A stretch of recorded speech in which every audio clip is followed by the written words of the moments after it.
할렐루야. 사순절 마지막 주일 종료주일 예배에 오신 여러분들을 주님의 이름으로 환영하고 축복합니다. 오늘 이 시간 하늘문을 여시고 여러분의 심령 가운데에 주님이 깊숙이 들어가셔서 여러분들이 세상이 알지 못하는 새 힘을 공급받는 시간 되시길 주님의 이름으로 축원합니다. 우리 앞뒤적으로 좀 인사하겠습니다. 사랑합니다. 큰 은혜 받읍시다 하고 서로 인사하겠습니다.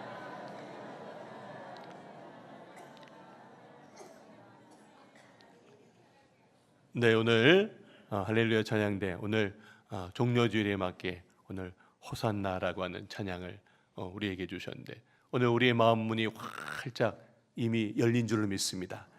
하나님께서, 예수님께서 우리 심령 가운데 이미 오셔서 말씀 가운데 우리를 새롭게 하실 겁니다.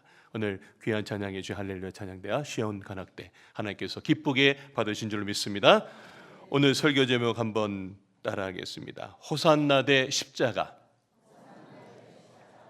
네, 오늘 설교 제목입니다. 우리 호산나 대 십자가라는 제목으로 이 시간 말씀을 전하겠습니다. 오늘은 2000년 전 예수님께서 나귀를 타고 예루살렘에 입성하신 날입니다. 이번 고난주간 동안 예수님이 왜 예루살렘에 들어가셨는지, 왜 십자가에 달려 죽으셔야 했는지를 깊이 묵상하는 은혜의 한 주간 되시길 주님의 이름으로 축원합니다. 특별히 그동안 사순절 특별 새벽 기도에 내가 한 번도 못 나오셨던 분들, 이번 고난주간 한 주간만큼은 여러분들이 깨어서 나오셔서 여러분들 모두에게 깊은 영적 은혜의 도전의 시간 되시길 주님의 이름으로 축원합니다. 2년 전 제가 부임했던 날도 종료주일이었습니다. 그날 제가 지난주에도 말씀드렸지만 정현종 시인의 한 구절을 제가 인용했습니다. 사람이 온다는 건 실로 어마어마한 일이다.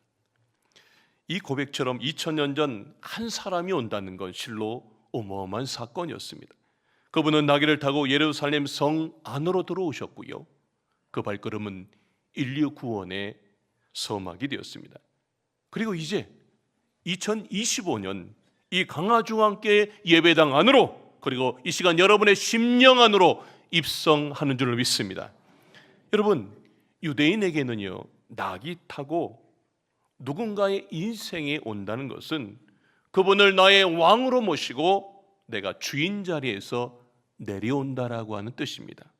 2000년 전 오늘 본문의 사람들은요, 거리로 나와서 막 이렇게 외쳤습니다. 마태복음 21장 9절 말씀입니다. 호산나! 아마 더 크게 쓰게요. 호산나! 호산나! 막 이러면서 다윗의 자손이여, 주의 이름으로 오시는 이여, 이러면서 막 외쳤습니다. 호산나, 우리를 구원하소서 라고 하는 의미죠. 정말 웅장하고 경건한 외침이었습니다. 믿음의 고백처럼 들렸습니다. 그런데 그들은 무엇에서 구원받고 싶어 했던 것일까요? 그리고 오늘 이 예배 자리에 나온 여러분들은 도대체 무엇에서 구원받고 싶으셔서 오늘 이 예배 자리에 나오셨습니까? 혹시 우리도 예수님을 향해 호산나를 외치고는 있지만 그 외침 속에 담긴 진짜 의미는 다른 데 있는 건 아닐까요? 예수님, 경제 좀 회복되게 해주세요. 예수님, 이 병만 좀 낫게 해주세요. 우리 자녀 대학 잘 들어가게 해주세요. 이 불안한 현실만 좀 잠잠하게 해주세요. 예수님은 지금 여러분의 마음 깊은 곳을 다 들여다보고 계십니다. 여러분은 그분을 진정한 왕으로 지금 맞이하고 예배를 드리십니까? 아니면 단순히 내가 원하는 것을 해결해 줄 능력자 정도로 기대하고 있는 건 아닐까요? 오늘 이 종료주일 예수님은 다시 한번 조용히 우리의 심령 가운데에, 여러분의 심령의 문을 두드리면서 지금 입성하고 계십니다. 우리는 곧 보게 될 것입니다. 그 호산나의 외침이 며칠 뒤에 어떤 모습으로 바뀌는지를, 그 변화가 2000년 전 오늘 이 본문에 나오는 군중들만의 이야기가 아니라 오늘 우리도 지금 반복하고 있다는 것을 깨닫게 될 것입니다. 지금 여러분은 그 예수님을 진짜 나의 왕으로, 나의 주인으로 영접할 준비가 되셨습니까? 오늘 이 시간 여러분 마음 깊은 곳에서 진심 어린 호산나의 큰 영적 울림이 있는 귀한 시간 되시길 주님의 이름으로 축원합니다. 오늘 첫 번째 메시지입니다.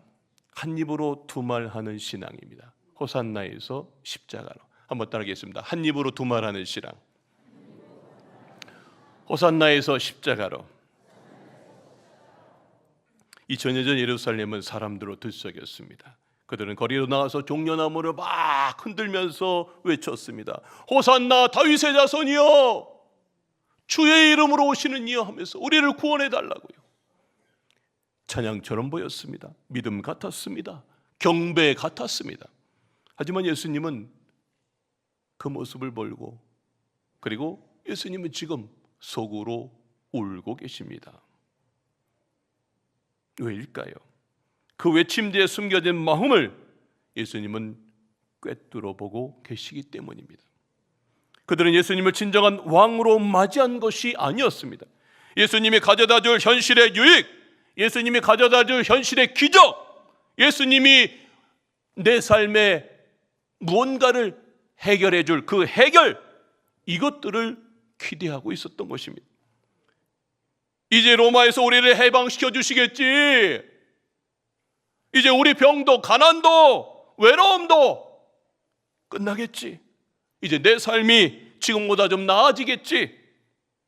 그들이 원하는 거 예수님 자체가 아니라 예수님을 통한 유익, 기적, 결과를 원했던 것입니다. 그들이 호산나는 사실, 저는 오늘 본문을 묵상하다가 이렇게 들리고 이렇게 해석이 됩니다. 주님, 내가 원하는 걸 해주세요. 내 문제를 해결해 주세요. 그러면 제가 주님을 따르겠습니다. 여러분, 이 외침 후에 며칠 뒤에 같은 입술에서 그들은 이런 소리를 외쳤습니다.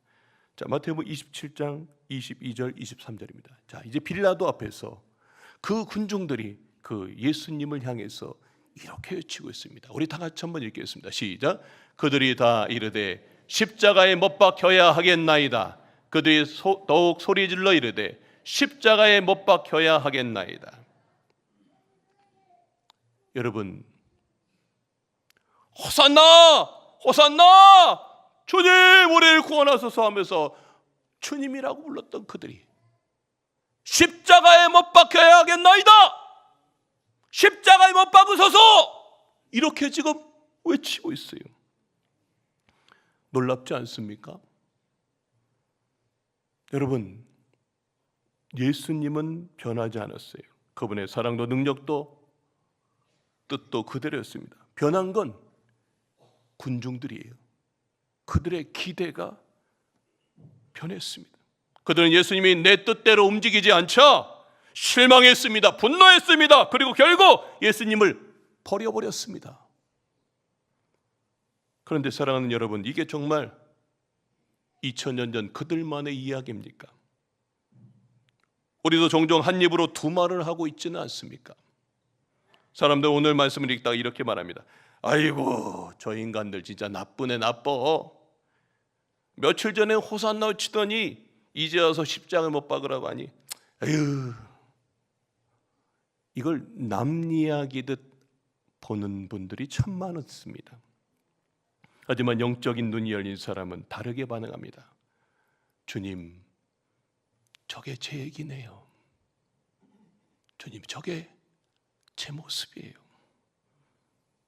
입술로는 주님을 찬양하면서도 제 뜻대로 되지 않으면 주님을 밀어낸 게 바로 저였습니다.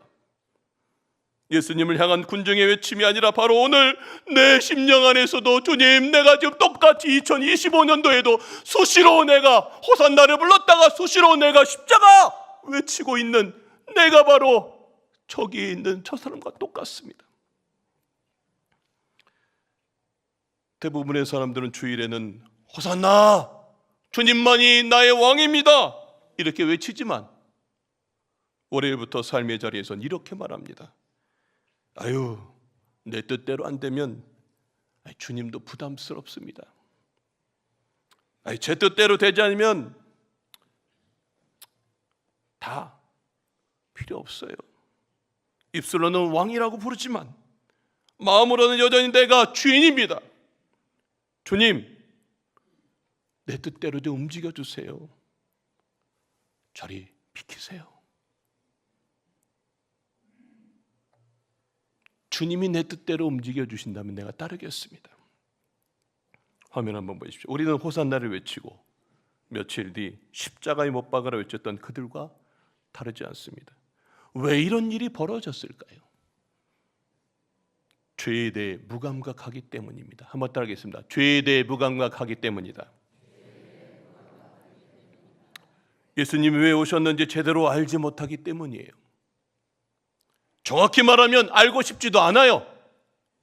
그들은 단순히 예수님이 내 삶의 문제를 해결하러 오셨다고만 생각합니다. 하지만 예수님은 더 깊은 우리의 죄의 뿌리를 완전히 해결하려 오신 분인 줄로 믿습니다. 그런데 혹시 우리도 이런 마음이 우리 안에 있지 않습니까? 제가 전 목회했던 경기도 이천의 첫 목회지에서 그 시골교회 우리 김종숙 집사님이 계셨습니다. 그 어르신은 좀 마을에서 좀 떨어져서 사셨고요. 남편 되시는 권사님, 그리고 조금 인지적으로 부족한 아들과 함께 그냥 외딴 곳에서 조용히 세 분이 그렇게 사셨어요. 어느 주일날 이제 이렇게 제가 설교하고 있었습니다. 여러분, 우리는 다 죄인입니다. 모두가 다 죄 아래 있습니다. 그렇게 제가 설교하고 나서 예배가 끝나고 집사님이 저를 딱 보시더니 이렇게 말씀하셨어요. 아주 그 말이 지금도 선명한데요. 목사님, 제가 무슨 죄를 졌시오? 도둑질을 했시오? 사람을 죽였시오? 나름 내가 착하게 살았고 남한테 피해 준 적도 없는데 왜 내가 죄인이요? 그때 제가 느꼈어요. 많은 사람들이 죄를 행동의 차원으로 이해하고 있구나. 그래서 이 십자가가 뭔 이야기로 그렇게 이야기가 그렇게 들리는구나. 그것을 제가 깨달았습니다. 여러분, 하지만 성경은 선포합니다. 로마서 3장 말씀. 의인은 없나니 하나도 없으며 모든 사람의 죄를 범하였고 하나님의 영광에 이르지 못한다고 했습니다. 입술로는 우리가 왕이라고 부르지만 마음으로는 여전히 내가 주인입니다. 그 중심에 죄가 있어요. 죄는요, 단순히 도둑질이나 거짓말하는 게 아닙니다. 죄는요, 하나님을 밀어내고 내가 주인이 되려는 마음의 고백입니다. 이게 바로 에덴 동산에서 아담과 하와가 선악과를 따먹을 때 했던 선언입니다. 그들은 단순히 과일 하나를 먹은 게 아니라 하나님을 왕의 자리에서 끌어내고 하나님 비키세요. 그리고 나서 자기 스스로 왕이 되기를 선택했던 것. 이게 원죄예요. 하나님 필요 없는 거예요. 내 뜻대로 사는 것. 그게 아담 때부터 지금까지 우리에게 들어와 있는 원죄입니다. 가만히 들여다보세요. 우리가 훈련하지 않으면 매번 내 뜻대로 살지 않습니까? 지난 한 주 뜻대로 사셨습니까? 내 뜻대로 사셨습니까? 예수님은 지금 그 마음을 보시고 속으로 지금 울고 나귀를 타고 그 군중들을 향해서 들어가시는 거예요. 여러분, 암이 왜 무섭습니까? 감기 걸리면 목이 아프고 열이 나고 그래서 감기인 걸 금방 알아챕니다. 하지만 암은요, 초기의 증상이 하나도 나타나지 않습니다. 아프지도 않고 멀쩡해 보입니다. 그러다 어느 날 몸에 다 천이가 되어서 말기가 되어서 발견하고 나면 그제서야 두려워지는 병이에요. 죄도 그렇습니다. 처음엔 멀쩡해 보입니다. 아무 문제 없어 보입니다. 그러나 깊숙이 퍼져 있고 영혼을 잠식할 수 있습니다. 찔림도 없고 아픔도 없고 무감각하게 살아가고 있다면 그건 은혜가 아니라 심각한 영적 암이 진행되고 있는 겁니다. 오늘 여러분은 예배드리면서 찬양을 아주 중요한 찬양했습니다. 주 달려 죽은 십자가 우리가 생각할 때에, 여러분 이 찬양할 때 어떤 마음이 드셨습니까? 예수 나를 위하여 십자가를 질 때, 그냥 하나의 멜로디로 혹 들리셨나요? 오늘 우리도 영적인 암이 걸린 그 모습은 아닐까요?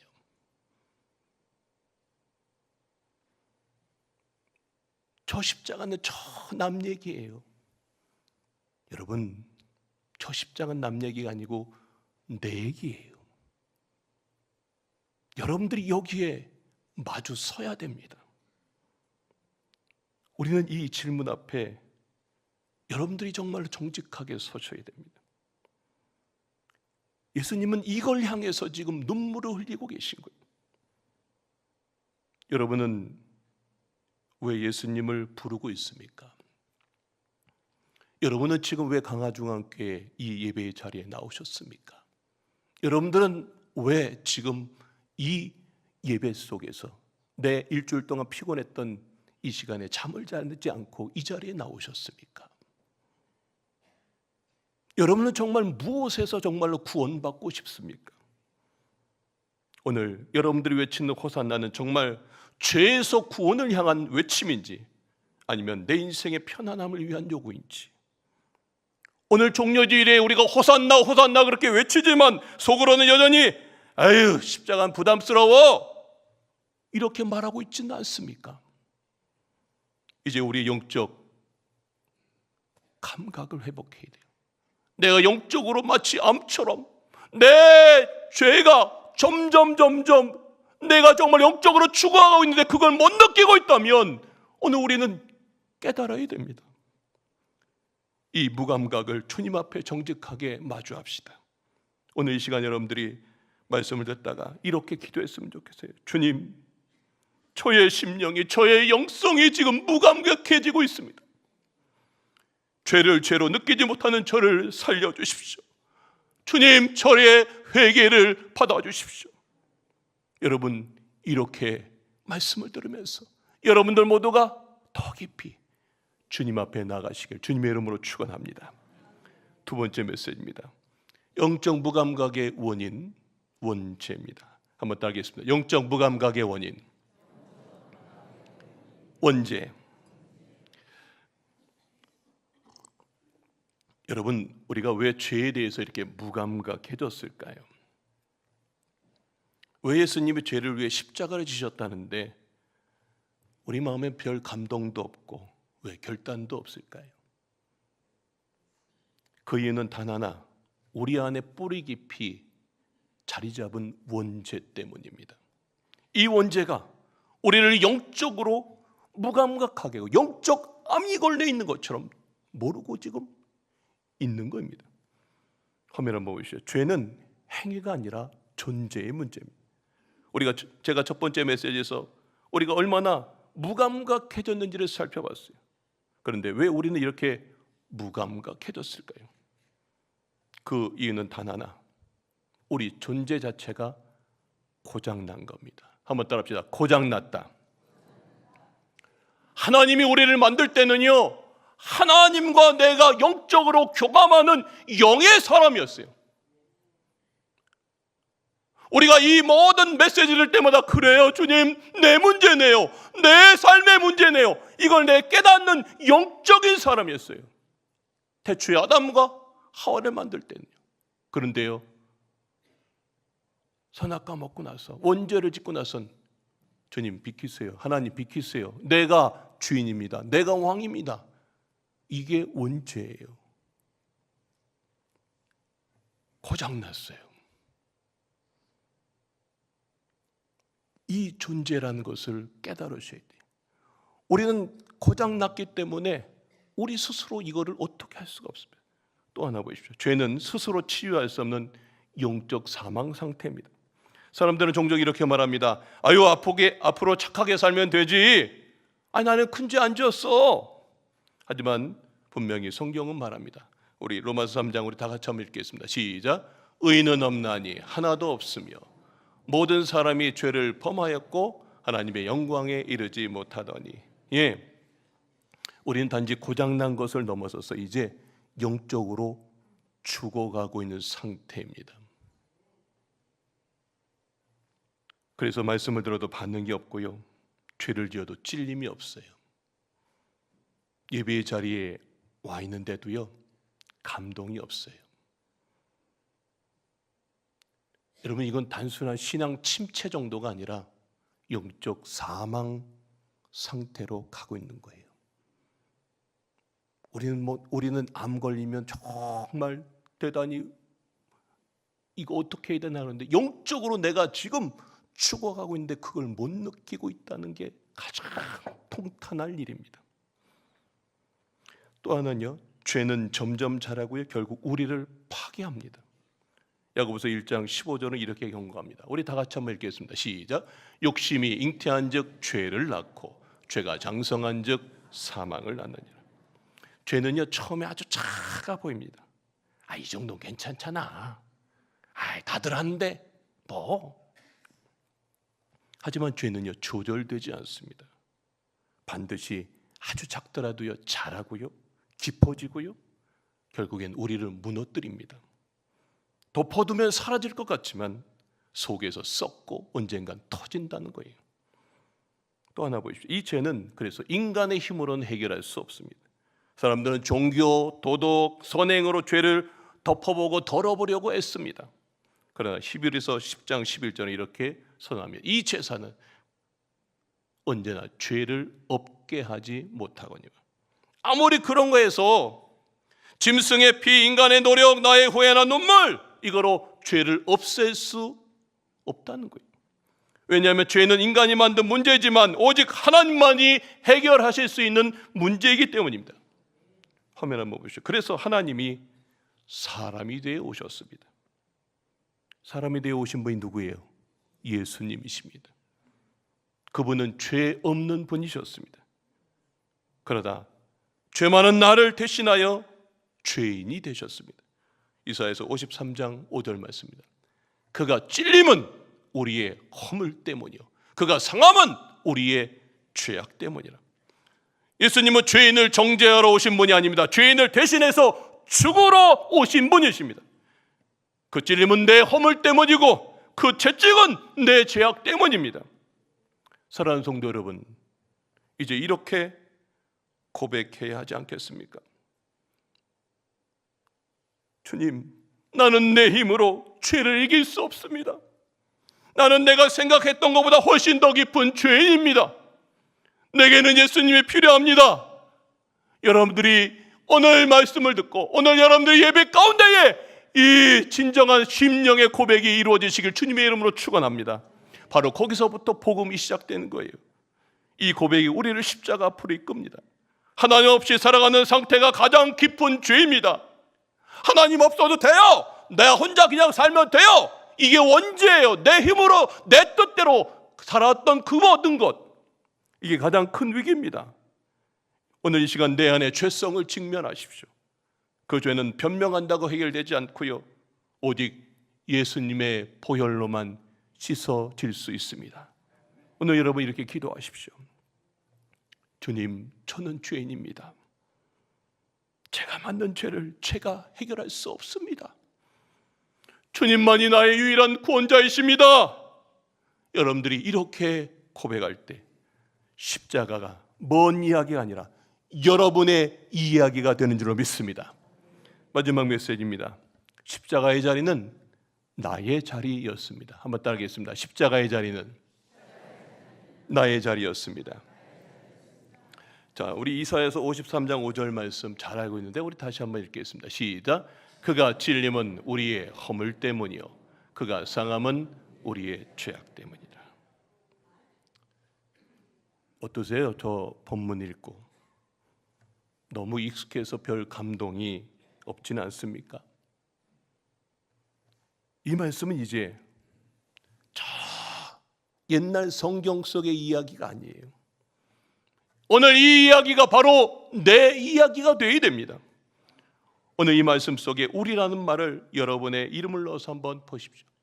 그가 찔림은 김상겸의 허물 때문이요, 그가 상함은 김상겸의 죄악 때문이요.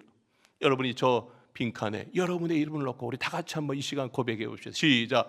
그가 찔림은 김상겸의 허물 때문이요, 그가 상함은. 아멘이십니까? 여러분, 십자가는 과거 사건이 아니에요. 지금도 나에게 일어난 사건인 줄 믿습니다. 여러분, 십자가는요, 하나님의 법정의 자리입니다. 그것은 죄가 정죄되고 예수님이 그 죄의 대가를 대신 지신 자리입니다. 예수님은 죄가 없으신 분이셨습니다. 그런데 내가 죄의 자리에 있는데 너 나와. 그리고 본인이 그 죄의 자리에 들어가서 못 박혀서 죽은 자리가 십자가의 자리예요. 예수님이 찔리신 이는 로마 병사도 유대 지도자도 아닙니다. 그분을 찌른 건 내 안의 완악함, 내 안의 음란, 내 안의 탐욕, 교만이었습니다. 그 고통은 내 죄값이었고요, 그 침묵은 내 형벌이었고요, 그 피는 내 생명의 값이었습니다. 로마서 3장 19절은 이렇게 말합니다. 우리 다 같이 한번 읽겠습니다. 시작. 율법으로 말미암아 모든 입을 막고 온 세상으로 하나님의 심판 아래 있게 하려 함이라. 예, 하나님의 심판 아래. 여러분, 십자가 앞에 누구도 핑계할 수 없습니다. 나는 괜찮아요, 목사님. 나는 선하게 살았는데요. 여러분, 십자가 앞에 가면 모든 잎이 다칩니다. 다 죄인입니다. 그리고 그 자리에서 우리는 무릎을 꿇을 수밖에 없습니다. 그러나 그가 찔림으로 우리가 평화를 누리고 그가 채찍에 맞음으로 우리는 나음을 입었습니다. 여러분, 십자가는 끝이 아닙니다. 바로 시작인 줄로 믿습니다. 할렐루야. 예, 정죄의 자리가 용서의 자리가 되었고요, 죽음의 언덕이 생명의 통로가 되었습니다. 여러분, 누가복음 18장 그 세리 이야기 기억하십니까? 세리가 이런 말합니다. 하나님, 저를 불쌍히 여겨주시옵소서. 저는 죄인이로소이다. 그는 감히 고개도 들지 못했고 가슴을 치며 기도했어요. 그리고 예수님이 그때 이런 말씀하셨습니다. 이 사람이 의롭다 하심을 받고 돌아갔다. 오늘 우리도 가슴을 치며 고백해봤으면 좋겠어요. 주님, 그 고통은 제 죄 때문입니다. 우리가 얼만큼 이런 고백을 하며 살았습니까? 오늘 우리가 외쳐야 될 말은, 하나님, 내가 지금 이 시국에 얼마나 힘든지 알아요? 이런 말이 아니라, 주님, 제가 죄인입니다. 그 찔림은 제 허물 때문입니다. 그 상함은 제 죄악 때문입니다. 이 고백이 심령 깊은 곳에서도 나와서 여러분들의 삶 속에 저 멀리 있는 주님이 아니라 여러분의 심령 깊이 다가오는 예수님의 십자가의 사건이 되시길 주님의 이름으로 축원합니다. 말씀의 결론을 맺겠습니다. 사랑하는 성도 여러분, 예수님은 지금도 나귀를 타고 조용히 여러분의 심령 속에 다 들어가세요. 아무 소리 없이, 아무 강요 없이, 다만 여러분의 마음의 문이 열리기만을 기다리면서 말없이 눈물로 다가오세요. 아무개 집사야, 아무개 권사야, 아무개 장로야, 아무개 목사야 하면서, 그리고 여러분의 속마음을 들여다보십니다. 호산나라고 외치는 그 입술 넘어 예수님은 이렇게 물으십니다. 너는 나를 정말로 왕으로 모시고 있니? 너는 정말 나를 네 인생의 주인으로 모시고 있니? 너는 나의 영광을 사랑하면서 여전히 십자가는 피하고 있지 않니? 화면 한번 보십시오. 예수님은 우리의 문제를 정리하러 오신 분이 아니라 우리의 죄를 끝내러 오신 분입니다. 그분은 칭찬을 받으러 오신 게 아니라 우리 대신 찔리고 십자가를 지러 오신 분입니다.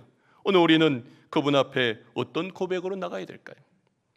입술이 아니라 심령으로 호산나 외칠 때입니다. 감정을 흔드는 찬양이 아니라 존재를 무너뜨리고 우리가 정말로 회개의 자리로 나가시길 주님의 이름으로 축원합니다. 예수님의 마음, 예수님의 눈물을 멈추게 하는 건 우리가 바로 주님 앞에 나가서 눈물을 흘리며 주님 제가 죄인입니다라고 하는 이 고백입니다. 오늘 이 자리에서 우리가 한번 고백하십니다. 주님, 그 찔림은 제 허물 때문입니다. 그 십자가는 제 자리였습니다. 주님, 제가 죄인입니다.